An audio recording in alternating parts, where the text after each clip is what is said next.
जय हिंद दोस्तों। Welcome you all on this platform जिसका हमने नाम दी होलिस्टिक रखा है। So today we will discuss about the budget for the fiscal year 2027, जिसको हम यूजुअली बोलते हैं 2026 टू 2027, है ना। In official document it is usually called as fiscal year 2027। ठीक है। So first before starting into the macro discussion of the budget, we need to analyze what the budget is all about. See, the word budget has not been mentioned anywhere in the Constitution. In the Constitution, Article 112 talks about an annual financial statement, which we usually call the budget for India. It is as mentioned in the Constitution of India, it is presented by the President of India. However, in practice, the Finance Minister of India used to present the budget on behalf of the President of India. ठीक है. So this is mainly the budget of India. So the budget mainly constitute the estimated expenditure as well as the receipt or the income that government is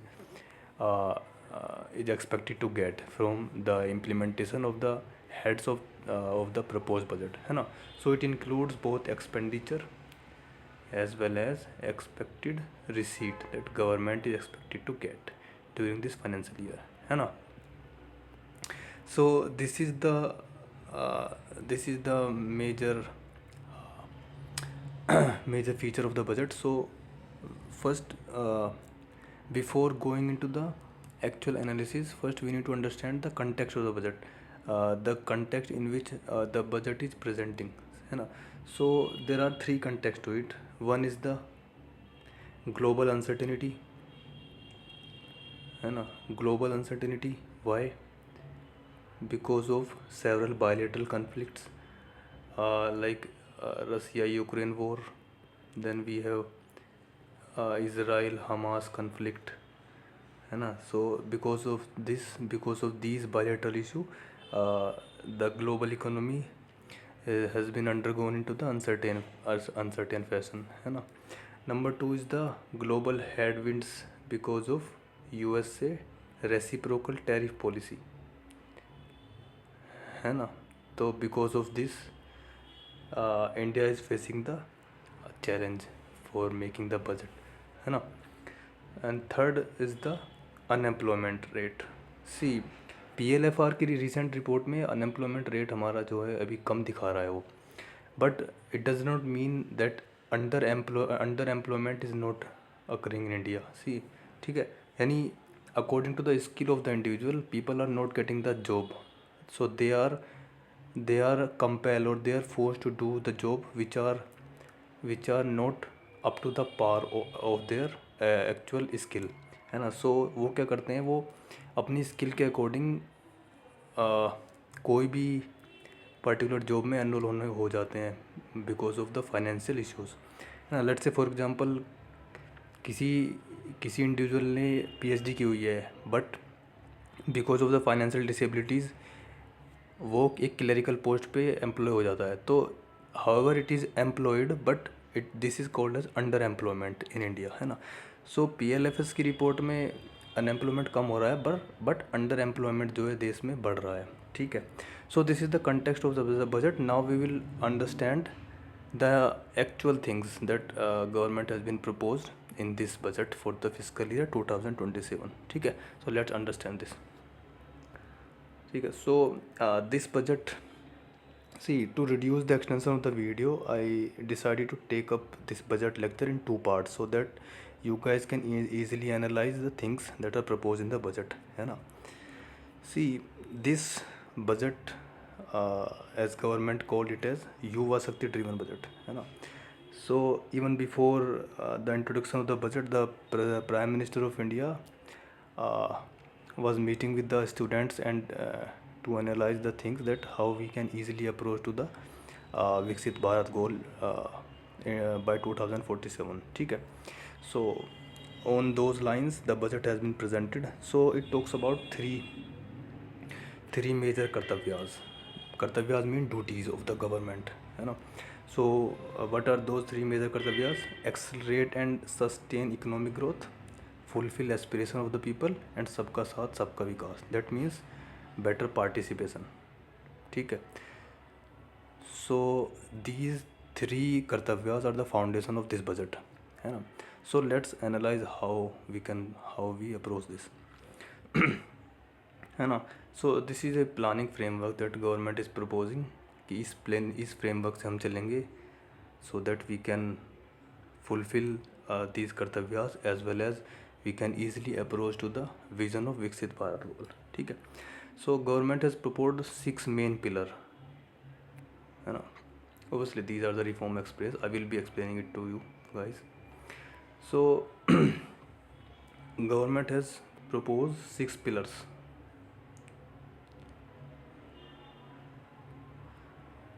6 pillars for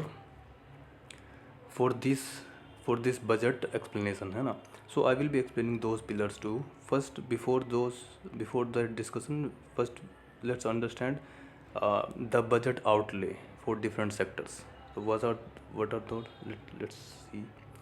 So the transport head has got the maximum outlay, which is about 5,98,000 crore, है ना, which is the maximum. And the defense got 5,94,000 crore, है ना. So this is the defense expenditure. It is around 11% of the total budgetary expenditure, है ना. सी, तो आप देख रहे होंगे इन चीज़ों पे हमें बजट आउटले बहुत ज़्यादा मिला, लेकिन जो मेन थिंग्स हैं जैसे एजुकेशन है, एजुकेशन में केवल only 1,39,000 crore. However it is around 14% rise from the last budget. For health we have only 1,04,000 crore. ठीक है. So these are the budget outlay. You can read those things here.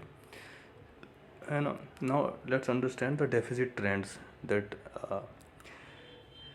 the government is facing from the last 4 or 5 years, है ना. So see these things. Fiscal deficit, the government is expecting to get around 4.3% in this budget. Revenue deficit, the government is expected to get 1.5% in the upcoming budget, है ना. Similarly, the primary deficit and effective revenue deficit. See, primary deficit equal to होता है fiscal deficit minus interest payment. ठीक है. और effective revenue deficit होता है revenue deficit minus capital grants given to the state by the central government. ठीक है. So ये दोनों में डिफरेंस है, प्राइमरी डेफिसिट और इफेक्टिव रेवेन्यू डेफिसिट में. ठीक है. So these are the deficit trends, है ना. अब जब हम बजट की बात करते हैं तो हमें पता होना चाहिए कि जो बजट में दिया हुआ रुपया है, यानी जितने भी हम मॉनेटरी थिंग्स यहाँ पे प्रोवाइड करेंगे, तो वो रुपया किस सेक्टर में कितना परसेंट जाएगा और गवर्नमेंट को किस सेक्टर से कितनी इनकम होगी उससे. ठीक है. तो रुपी कम्स फ्रॉम, पहले देखते हैं यानी गवर्नमेंट को इनकम कहाँ से होगी. तो सबसे पहले तो बोरोइंग एंड लाइबिलिटीज़ 24%. आप सोच रहे होंगे कि बोरोइंग इनकम कैसे होगी. देखिए, बोरोइंग जो है एक तरीके की कैपिटल रिसीट होती है जो कि डेप्ट इन नेचर होती है, यानी हमने अभी पर टेम्प्रेरी बेसिस पे वो बोरो कर लिए तो अभी हमारी इनकम हो गई, पर हमें बाद में उनको पे करना होगा. ठीक है. तो एक तरीके की कैपिटल रिसीट होती है ये. ठीक है. फिर हमारा हो गया, इसके बाद हमको इनकम टैक्स 21% इनकम टैक्स से गवर्नमेंट को इनकम होगी. इसके बाद तुम्हारा कॉरपोरेशन टैक्स से 18% इनकम होगी और GST और अदर टैक्सेस को लेके होगी 15%. ठीक है. तो इस तरीके से गवर्नमेंट का मेजर पार्ट जो है जहाँ से इनकम होगी वो बोरोइंग और डिफरेंट 3 मेजर टैक्सेस हैं, जो इनकम टैक्स और तुम्हारा कॉरपोरेशन टैक्स और तुम्हारा GST, है ना. तो ओबियसली गवर्नमेंट ने कुछ रेशनलाइजेशन की हैं GST को लेकर इस बजट में भी, so that things will be simplified for the common people, है ना. अब जो हम मॉनेटरी अलॉटमेंट कर रहे हैं वो किस सेक्टर में कितना परसेंटेज जाएगा वो देखते हैं. देखिए, रुपी गोज़ टू सी, यहाँ पे एक थोड़ा सा हमें देखना होगा कि इंडिया का जो 20% ऑफ द बजट आउटले है वो इंटरेस्ट पेमेंट में चला जाता है, which is a concern here, है ना, which is one of the largest in the developing countries as well as in the major developed nation. ठीक है. सो इंटरेस्ट पेमेंट में ही 20% जो बजट आउटले है इंडिया का वो चला जाता है. ठीक है। उसके बाद हम स्टेट शेयर आता है 22% of the total budget outlay. उसके बाद डिफरेंट स्कीम में हम आ जाते हैं, जैसे for example central sector scheme 17%, then we have central sponsored scheme 8%, है ना। इवन डिफेंस में मैंने भी आपको बताया था it is around 11% of the total budget outlay, ठीक है। सो ये होता है हमारा कि रुपया कितना आ रहा है, कहाँ से आ रहा है और कितना कहाँ पे जा रहा है और कितना जा रहा है, ठीक है। तो ये एक ओवरव्यू होता है बजट का, ठीक है। अब हम देखते हैं कि जो मैंने भी आपको ऊपर बताया था कि 6 पिलर्स हैं ग्रोथ एंड डेवलपमेंट के, जो गवर्नमेंट ने इस बजट में बताए हैं, उसके अकॉर्डिंग ही गवर्नमेंट क्या कर रही है, आउटले दे रही है हर डिफरेंट हेड्स के लिए। हेड्स क्या होते हैं, ये एक तरीके से फील्ड्स हैं कि इतनी इस मिनिस्ट्री को इतना अलॉटमेंट हुआ है, इस सेक्टर को इतना अलॉटमेंट हुआ है, इस पर्टिकुलर प्रोग्राम को इतना अलॉटमेंट होता है, तो इसको हेड्स कहते हैं गवर्नमेंट, है ना, बजट में, ठीक है। तो ये जो 6 पिलर्स हैं वो क्या हैं, देखिए ये है sustaining economic growth, strengthening of foundation of the growth, people centric development, trust based governance, ease of doing business and ease of living, fiscal matters, ठीक है। So with respect to these pillars we will follow the budget, ठीक है, ठीक है। तो पहले हम पहले पिलर पे आते हैं, सस्टेनिंग इकोनॉमिक ग्रोथ। तो इकोनॉमिक ग्रोथ की सस्टेनेबिलिटी की जब हम बात करेंगे तो सबसे पहले हमारा नाम आता है मैन्युफैक्चरिंग सेक्टर में। तो इस बजट में ऑब्वियसली कुछ न्यू स्कीम भी लॉन्च हुई हैं, और जो हमारी एग्जिस्टिंग स्कीम है उनको जो आउटले है वो इंक्रीज़ कर दिया गया है। जैसे फॉर एग्जांपल मैं बताता हूँ आपको, तो अभी हमारी ये स्कीम लॉन्च हुई है बायोफार्मा शक्ति। तो ये क्या है बायोफार्मा शक्ति, ये है कि strategy for health advancement through knowledge technology and innovation, ठीक है। सो इससे क्या होगा कि नॉलेज टेक्नोलॉजी और इनोवेशन की हेल्प से हम क्या करेंगे, जो बायोफार्मा है जिसमें ड्रग डेवलपमेंट चीज़ें आती हैं और तुम्हारी जेनरिक ड्रग, पेटेंट ड्रग, ये सब चीज़ें जो आती हैं, इसका और ज़्यादा एडवांसमेंट किया जाएगा under this scheme biopharma Shakti, ठीक है। Then we have see when we visualize the success of semiconductor mission, India is planning to go for the India semiconductor mission 2.0, है ना, to reduce the import dependence on the semiconductor raw materials, है ना। आपको पता होगा कि around 70 to 80% जो हमारी सेमीकंडक्टर वेफर चिप्स है हम चाइना से इंपोर्ट करते हैं, ठीक है। तो इसलिए दोबारा ये इंडियन सेमीकंडक्टर मिशन 2.0 इंडिया ने स्टार्ट किया है। Now we have a scheme for rare earth permanent magnet research, mining, processing and manufacturing. See government में प्रपोज हुआ है रेयर अर्थ एलिमेंट के कॉरिडोर। रेयर अर्थ एलिमेंट के कॉरिडोर 4 स्टेट में ये प्रपोज हुए हैं। इसको आप ऐसे याद कर सकते हैं, केरला, उड़ीसा, तमिलनाडु, आंध्र प्रदेश, ठीक है। तो इन 4 स्टेट में प्लान हुए हैं रेयर अर्थ एलिमेंट के कॉरिडोर्स।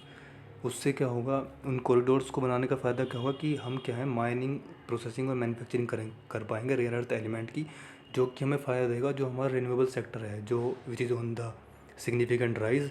तो उस रिन्यूएबल सेक्टर को और ज़्यादा सपोर्ट देगा और हमारी जो इम्पोर्ट डिपेंडेंस है रेयर अर्थ एलिमेंट को लेकर उसको भी कम करेगा ये, ठीक है। Then we have dedicated chemical parks, है ना। अब एक इसमें स्कीम है कि to revive 200 legacy industrial sector. अब लीगेसी इंडस्ट्रियल सेक्टर कैसे होते हैं, जैसे फॉर एग्जांपल टॉयज़ मैन्युफैक्चरिंग, है ना, टॉयज़ मैन्युफैक्चरिंग, जैसे for example traditional textile manufacturing. तो ये लीगेसी सेक्टर है। अब इनको रिवाइव करने का फ़ायदा क्या होता है कि ये क्या है लेबर इंटेंसिव सेक्टर हैं, तो इनको जब हम रिवाइव करेंगे तो जॉब लेड ग्रोथ होती है, यानी जॉब लेड ग्रोथ होती है इन सेक्टर को रिवाइव करने से, ठीक है। तो इसीलिए ये स्कीम लाई गई है। Then we have integrated programme for textiles, है ना।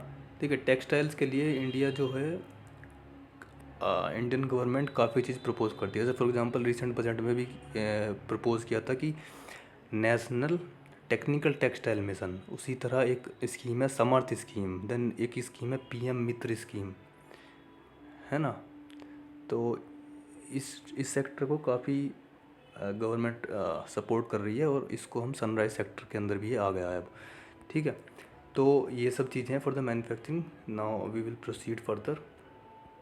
सी एमएसएमई जो है, इस पे जो एनडीए गवर्नमेंट है वो काफ़ी इस पे फोकस कर रही है। इस बजट में भी इन्होंने तीन मेन प्रोलॉन्ग अप्रोच को फॉलो किया है। जैसे फॉर एग्जांपल इक्विटी अप्रोच हो जाएगी। इक्विटी अप्रोच में क्या किया कि एक एसएमई ग्रोथ फंड बनाया है, यानी small and medium enterprise micro enterprises के लिए ग्रोथ फंड बनाया है, जिसमें 10,000 करोड़ का आउटले दिया है। ठीक है। प्रोफेशनल सपोर्ट में क्या किया है इन्होंने, कॉरपोरेट मित्रास डिज़ाइन किए जाएंगे। कॉरपोरेट मित्रास, तो ये प्रोफेशनल्स होंगे जो टीयर 2 और टीयर 3 सिटीज़ में फैसिलिटी प्रोवाइड करेंगे to meet the compliance requirement at the affordable cost, है ना। तो इनकी ट्रेनिंग की जाएगी कॉर्पोरेट मित्र की, जिससे ये एमएसएमई में एम्प्लॉय होके और उसकी जो कंप्लायंस रिक्वायरमेंट हो उनको हैंडल करे, और उनको जो क्या कहते हैं फिजिकल रिक्वायरमेंट है उसको टैकल कर पाएँ आसानी से। ठीक है। और अब एक होता है लिक्विडिटी सपोर्ट, ट्रेड्स पोर्टल।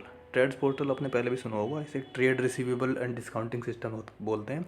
तो गवर्नमेंट ने यहाँ एक अच्छी चीज़ ये की है कि जीईएम और ट्रेड्स को कंबाइन कर दिया है। जीईएम क्या होता है, गवर्नमेंट ई मार्केट प्लेस।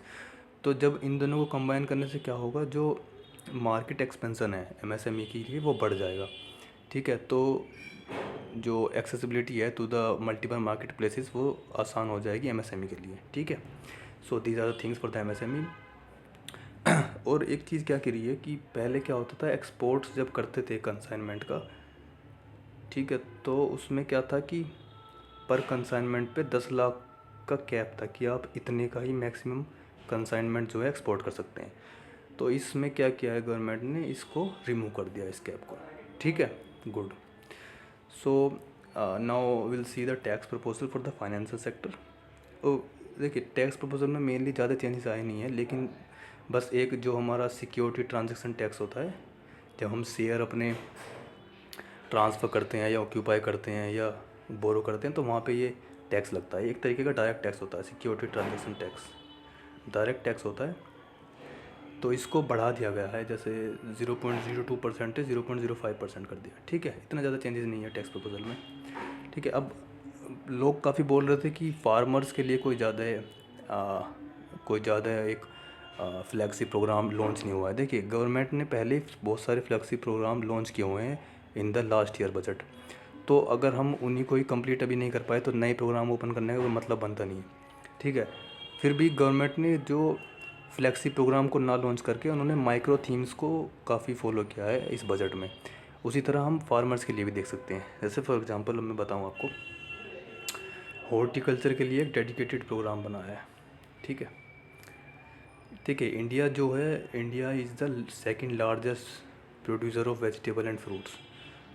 तो उसको और ज़्यादा सपोर्ट करने के लिए गवर्नमेंट ने डेडिकेटेड प्रोग्राम बनाया हॉर्टिकल्चर के लिए। उसके बाद आता है एनिमल हस्बेंड्री।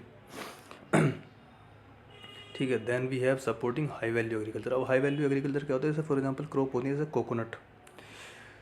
तो इनकी क्या है, एक्सपोर्ट वैल्यू बहुत ज़्यादा है कोकोनट वगैरह की, और even the domestic market they see the significant demand. So इसके लिए हमने स्टार्ट किया कोकोनट प्रमोशन स्कीम, है ना। उससे क्या होगा कि इसका जो प्रोडक्शन है और प्रोडक्टिविटी को एनहांसमेंट मिलेगा। ठीक है। उसी तरह कैसियो और कोकोआ प्रोग्राम भी चला है इंडिया ने। ठीक है। तो हाई वैल्यू एग्रीकल्चर जो है उसको सपोर्ट कर रहा है गवर्नमेंट। ठीक है। Then we see the dedicated programme of Indian cashew and cocoas, obviously we see that here in the fisheries. Fisheries में क्या किया है गवर्नमेंट ने, जो 500 रिजर्वोयर और अमृत रिजर्वोयर डेवलपमेंट करने का एक प्रोग्राम बनाया है। ठीक है। उससे क्या होगा, जो फार्मर प्रोड्यूसर ऑर्गेनाइजेशन है इन द फिशरी सेक्टर वो कंबाइन होंगे, और उससे क्या होगा, गवर्नमेंट की जो फार्मर्स की जो बार्गेनिंग पावर है वो इंक्रीज़ होगी। ठीक है। तो उससे क्या होगा, जो अशोक दलवाई कमेटी का टारगेट है to double the farmer income, उसको हम फॉलो कर पाएंगे। ठीक है। देन वी हैव सैंडलवुड के लिए एक स्कीम आई है। ठीक है। अब एक ये बहुत अच्छी चीज़ है, ये भारत विस्तार। भारत विस्तार से क्या होगा, एक्सटेंसिव सर्विसेज प्रोवाइड करी जाएंगी एक्सटेंसिव सर्विसेज प्रोवाइड करी जाएंगी फार्मर्स के लिए। अब एक्सटेंसिव सर्विसेज जैसे weather related information, seed related information, crop related information, है ना। तो ये ICAR लेड कर रहा है इसको। तो एक तरीके का पोर्टल है ये to access the agriculture resources, ठीक है। तो ये सब चीज़ें एग्रीकल्चर के लिए प्रपोज की गई इस बजट में। तो अब हम देखते हैं कि कुछ एक्सपोर्ट ओरिएंटेड सेक्टर हैं और एक्सपोर्ट ओरिएंटेड रीजन है जहाँ पे टैक्स प्रपोजल गवर्नमेंट ने दिए हैं। उसमें क्या है, बहुत सारी चीज़ों में एग्जाम्पशन दिया है गवर्नमेंट ने।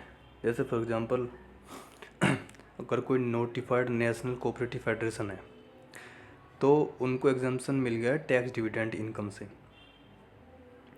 है ना। जो इन्वेस्टमेंट वो करेंगी, है ना। इसमें डेट भी दी हुई है कि from tax for a period of 3 years, ठीक है। उसी तरह जो एक्सक्लूसिव इकोनॉमिक जोन है, यहाँ पे अगर आप फिश कैच करेंगे तो वो ड्यूटी फ्री होगी, है ना। उसी तरह अगर हम ऐसी फ़िशिंग, अगर हम कहीं पे फ़िशिंग करते हैं और इसको हम किसी फॉरेन पोर्ट पे लैंड करते हैं तो उसको एक्सपोर्ट समझा जाएगा, ठीक है। तो ये सारी चीज़ें की हैं to facilitate the export promotion and enhance the feasibility of export from the different sectors, ठीक है। ठीक है। उसी तरह टैक्स रिफॉर्म किए हैं मैन्युफैक्चरिंग सेक्टर के लिए, वो मैंने अभी बताया आपको कि बहुत सारी जगह में एग्जाम्पशन दिए हैं, ठीक है। एक देखिए, एक मैं आपको चीज़ बताता हूँ, एक सेफ़ हार्बर पॉलिसी को इंट्रोड्यूस कर दिया गवर्नमेंट ने। सेफ़ हार्बर पॉलिसी क्या होती है कि लेट्स से फॉर एग्जांपल कई बार क्या होते हैं, कुछ कंपनीज होती हैं जो फॉरेन कंपनीज है लेकिन वो इंडिया में अपनी ब्रांच खोली हुई हैं, तो दोनों ब्रांच में उनका बिजनेस लिंक है। तो कई बार वो क्या करती थी, वो जो क्या कहते हैं, जो अपनी अकाउंट बुक बनाते हैं उसमें क्या है, वो डिस्क्रिपेंसीज कर देती थी, है ना, टू शो ये manipulated picture to the public, है ना। तो उसको, उस मैनिपुलेशन को रोकने के लिए गवर्नमेंट ने सेफ हार्बर पॉलिसी लाई है। इसमें क्या होगा कि पहले से ही डिटरमाइन हो जाएगा कि इस इतने वैल्यू का एक्सपोर्ट या इतने वैल्यू का इंपोर्ट होगा, ठीक है। तो उसमें क्या होगा, फिर मैनिपुलेशन करना आसान नहीं होगा, ठीक है। तो इस तरीके से सेफ हार्बर पॉलिसी लेके आए हैं। ऐसे बहुत सारे ड्यूटी फ्री इंपोर्ट्स गवर्नमेंट ने किए हैं। फुटवियर के लिए क्या है, और तुम्हारा सी फूड प्रोडक्ट्स के लिए क्या है ना। सिंथेटिक फुटवियर, टेक्सटाइल गारमेंट्स, इन सब के लिए extension of time for the final product, ठीक है। Basic custom duty for microwave oven, इनका एग्जाम्पशन हो गया है। एयरक्राफ्ट मैन्युफैक्चरिंग के लिए कोई कंपोनेंट आएगा उसके लिए एग्जाम्पशन हो गया है बेसिक कस्टम ड्यूटी का। तो गवर्नमेंट ने क्या किया है कि जिससे अफोर्डेबिलिटी और एक्सेसिबिलिटी बढ़ जाए इन चीज़ों की, तो इनमें क्या है, कस्टम ड्यूटी कम कर दी गई है, जिससे क्या होगा, इंडियन मार्केट में इनकी वैल्यू जो है, जो मार्केट प्राइस है वो कम हो जाएगा, ठीक है। तो लोग आसानी से अफोर्ड और एक्सेस कर पाएंगे और ऑब्वियसली मैन्युफैक्चरिंग ग्रोथ होगी, ठीक है। एक वन टाइम मीजर मिल गया to facilitate the sale in domestic tariff area at concessional rate of duty by eligible manufacturing unit of SEZ। जो SEZ है ना, SEZ को गवर्नमेंट पता है क्यों सपोर्ट करती है। मैं आपको एक बढ़िया फैक्ट बताता हूँ। स्पेशल इकोनॉमिक जोन जो है, इंडिया का जो टोटल एक्सपोर्ट है ना, उसका अराउंड 38% एक्सपोर्ट जो है SEZ से होता है। तो इसलिए इनको थोड़ा सा फोकस में रखते हैं गवर्नमेंट, ठीक है। आगे चलते हैं। अब सर्विस, हम अक्सर बोलते हैं कि देखिए, किसी भी नेशन की अगर हम बैलेंस ग्रोथ देखना चाहते हैं तो हमें उसको तीनों सेक्टर में इक्वली ट्रीट करना होगा, तभी हम एक बैलेंस ग्रोथ देख सकते हैं। अब सर्विस सेक्टर में, उसी तरह सर्विस सेक्टर पे भी गवर्नमेंट ने काफ़ी फोकस किया। जैसे फॉर एग्जांपल एक गवर्नमेंट ने क्या है, हाई पावर कमेटी बनाई है। हाई पावर कमेटी किस लिए, जिससे क्या होगा कि एजुकेशन और एंटरप्राइज में डायरेक्ट लिंक बन पाए। अब क्या, अभी इंडिया में इशू क्या चल रहा है कि लोग ओवर क्वालिफाइड हैं फॉर पर्टिकुलर जॉब्स पर उनके पास स्किल्स नहीं है। क्यों नहीं है, क्योंकि इंडियन एजुकेशन सिस्टम में जो एक लिंक है with respect to the enterprise skills, वो लैकिंग है। तो उसको फिल करने के लिए, उसको उस गैप को ब्रिज करने के लिए एक हाई पावर कमेटी बनाई है गवर्नमेंट ने, ठीक है। उसी तरह हेल्थ के लिए एलाइड हेल्थ प्रोफेशनल को ऑपरेट किया। इसमें क्या, इस मल्टीपल डिसिप्लिन्स होंगे उस हेल्थ से रिलेटेड, उसमें क्या है, लोगों को स्किल किया जाएगा, ठीक है। न्यू इंस्टीट्यूशन बनाए जाएंगे, जैसे फॉर एग्जांपल एम्स हो गया, और आयुर्वेदा मिनिस्ट्री ऑफ आयुष का भी इसमें रोल रहेगा, national institute of Ayush Ayurveda, ठीक है। ये सब चीज़ें इंक्लूड हुई हैं। अब एक केयर इकोसिस्टम के अंदर भी गवर्नमेंट ने चीज़ इंट्रोड्यूस करी है कि NSQF अलाइंड प्रोग्राम लाए हैं। उसमें क्या होगा कि जो केयर गिवर्स हैं उनको स्किल किया जाएगा कि to handle the further care giving services, है ना। ऐसे ही मेडिकल टूरिज्म को सपोर्ट किया है मिनिस्ट्री ऑफ आयुष, जैसे मैं अभी बता रहा था आपको, all India institute of Ayurveda upgrading Ayush pharmacies, ठीक है। Setting AVGC content creator labs. AVGC मतलब क्या होता है, animation, visual effect, graphics and content creation, ठीक है। तो इस फील्ड में काफ़ी गवर्नमेंट सपोर्ट कर रही है इसको। इसके लिए गवर्नमेंट ने नेशनल इंस्टीट्यूट ऑफ डिज़ाइन भी लॉन्च किया है, नेशनल इंस्टीट्यूट ऑफ डिज़ाइन, ठीक है। देखिए यार, national institute of design in east region of India. Then we have Khelo India mission to support the sports sector of India. Then for education, government has launch the program for girls hostel in every district, है ना, and telescope infrastructure facility to facilitate R&D in the space sector, ठीक है। अब national institute of hospitality, इस institute से क्या होगा, government जो है क्या है, स्किल करेगी इंडिविजुअल को in hotel management, in handling tourism facilities, in tackling the global standard for tourism, ठीक है। तो इसमें हेल्प करेगा ये national institute of hospitality. Then we have pilot scheme for the upskilling of 10,000 guides in 20 iconic tourist sites, ठीक है। ये सब टूरिज़्म के लिए है कि कैसे हम अट्रैक्ट कर रहे हैं foreign as well as domestic tourist को इंडिया में, है ना। उसी तरह हमने क्या किया है, ट्रेल्स बनाए हैं। ट्रेल्स मतलब mountain trails, turtle trails, bird watcher trails. तो इससे क्या होगा, जो एक टूरिस्ट का हर प्लेस के साथ एक इमोशनल कनेक्ट होता है, उसको फैसिलिटेट करने के लिए ट्रेल्स बनाए हैं। जैसे फॉर एग्जांपल आपने देखा होगा ओलिव रिडले टर्टल्स हैं, ओलिव रिडले टर्टल्स, है ना। तो वो क्या करते हैं, गहीर माथा जगह है उड़ीसा में, वहाँ पे इनकी गहीर माथा जगह है, वहाँ पे इनकी एक तरीके से मास डिलीवरी होती है। तो उसको देखने के लिए अभी तक टूरिस्ट वहाँ पे टूरिस्ट अलाउ नहीं है उस प्लेस पे, है ना, to preserve their ecological character, है ना। तो अब क्या होगा, इन ट्रेल्स को बनाने का फ़ायदा क्या होगा, टूरिस्ट उसको देख पाएंगे और एक इमोशनल कनेक्ट उनका बिल्ड होगा वहाँ पे। तो उससे क्या होगा, इकोनॉमिक ग्रोथ होगी उस रीजन की, है ना। और क्या होगा, जो एम्प्लॉयमेंट मिलेगा for all skilled, semi skilled और अनस्किल्ड पीपल, है ना, इन दो सेक्टर, ठीक है। और फिर global big cat alliance India host करेगा। बिग कैट अलायंस के बारे में पता होगा आपको, 7 बिग कैट्स हैं इसमें, है ना। उनको कंजर्व करने के लिए both in range as well and non range countries, ठीक है।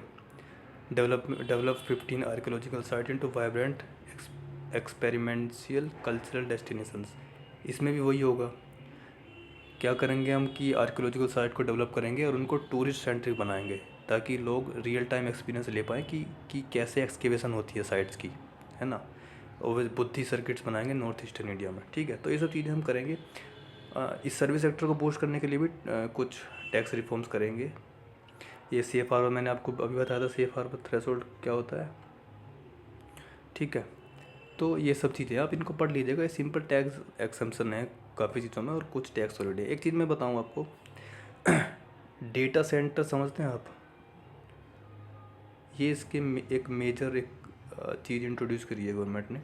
तो डेटा सेंटर क्या होता है, जैसे फॉर एग्जांपल जो फॉरेन नेशन है, ज़्यादातर जो फॉरेन कंपनियाज़ हैं वो हमारे देश में ब्रांच अपना डिप्लॉय करती हैं, और वो क्या करती हैं, जो इंडिया की जो ई-कॉमर्स सेक्टर है और इंडिया का जो डिजिटल पूरा लैंडस्केप है, उसका डेटा स्टोरेज और उसका मैनेजमेंट फॉलो करती है।